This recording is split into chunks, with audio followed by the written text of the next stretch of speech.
गेल्या 15 ते 20 वर्षापासून मीरा भाईंदर महानगरपालिकेवर काँग्रेस राष्ट्रवादी काँग्रेसची सत्ता होती। पण 2012 साली निवडणूक लढवून शिवसेनेने उपमहापौरपद घेऊन मीरा भाईंदर महानगरपालिकेवर भगवा फडकवला आणि आता शिवसेनेने स्थायी समितीच्या सभापतीपदासाठी नगरसेवक हरिश्चंद्र आमगावकर यांची निवड केली होती। हरिश्चंद्र आमगावकर यांच्या विरोधात काँग्रेस पक्षाच्या नगरसेविका मर्लिन डिसा उभ्या होत्या, तर शिवसेनेचे नगरसेवक हरिश्चंद्र आमगावकर यांचा तब्बल 9 मतं घेऊन विजय झाला आणि मर्लिन डिसा यांचा 6 मते घेऊन पराभव झाला। मीरा भाईंदर महानगरपालिकेमध्ये शिवसेनेचे उपमहापौर झाले, सभापती झाले, येणाऱ्या काळात महापौरही बसतील, अशी प्रतिक्रिया युवा सेनेचे सचिव पूर्वेश प्रताप सरनाईक यांनी दिली।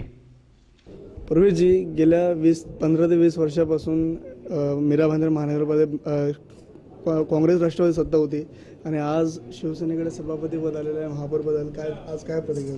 नाही, नक्कीच खरं एवढं सांगेन की ही खऱ्या अर्थाने एक सुरुवात आहे। शिवसेना ही लोकांची संघटना आहे। खऱ्या अर्थानं ज्या पद्धतीनं लोकांनी विश्वास शिवसेनेवर आता दाखवलेला आहे, आमचे नगरसेवक ज्या पद्धतीनं या महानगरपालिकेसाठी आणि या शहरासाठी ज्या पद्धतीनं काम करतायत, तोच विश्वास घेऊन आम्ही लोकांसाठी आता पुढेही काम करू।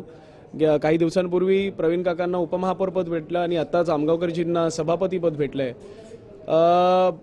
आता ह्याला तुम्ही म्हणू शकता की आता उपमहापौर आणि सभापती पदापर्यंत आलेलो आहे, कदाचित आता लवकरच महापौरपद सुद्धा या शिवसेनेकडे येणारच। आणि नक्कीच मी एवढंच सांगेन की ज्या पद्धतीनं विश्वास लोकांनी मुंबईच्या महापालिकेत आणि ठाण्याच्या महापालिकेत, कल्याण डोंबिवलीच्या महानगरपालिकेत दाखवलंय, त्याच पद्धतीचा आणि त्याच विश्वासाने आता मीरा भाईंदरच्या लोकांनी आता या महापालिकेत शिवसेनेच्या सर्व नगरसेवकांना सुद्धा साथ दिलेली आहे।